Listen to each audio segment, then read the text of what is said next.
Berawal dengar kata angker dari seorang warga yang sedang memancing di Sungai Cilewar, Farhan, 12 tahun, siswa EMS Harapan Baru Cijantung, Ciamis, Jawa Barat, selamat dari tragedi susur sungai yang menewaskan 11 rekannya, Jumat, tanggal 15 Oktober tahun 2021. Diketahui, sebanyak 11 siswa EMS Harapan Baru Cijantung, meninggal saat kegiatan pramuka susur sungai di Sungai Cilewar, tepatnya di Dusun Wetan RT 01 RW 01, Desa Utama, Kecamatan Cijengjing, Kabupaten Ciamis, Jawa Barat, Jumat sore. Farhan mengatakan, ia selamat dari tragedi itu setelah bertemu dengan seorang warga di lokasi yang saat itu sedang memancing. Kepada Farhan, warga itu melarang dirinya dan rekannya Aditya Maulana, salah satu korban tenggelam untuk tidak menyusuri sungai tersebut.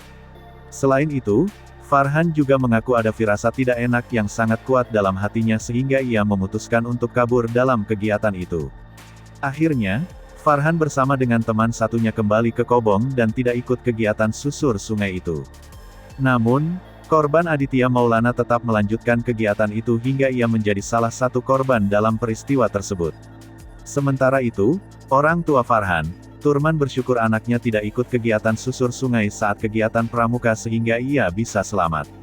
Sebelumnya diberitakan, sebanyak 11 siswa EMS Harapan Baru Cijantung, Kabupaten Ciamis, Jawa Barat, meninggal saat kegiatan pramuka susur sungai di Sungai Cilewar, tepatnya di Dusun Wetan RT 01 RW 01, Desa Utama, Kecamatan Cijengjing, Kabupaten Ciamis, Jawa Barat, Jumat, tanggal 15 Oktober tahun 2021, sore.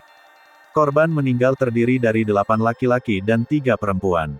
Pihak EMS Harapan Baru menyebut, kegiatan susur sungai rutin digelar setiap tahunnya dan diperuntukkan bagi siswa kelas 7 yang baru masuk ekskul pramuka di sekolah tersebut.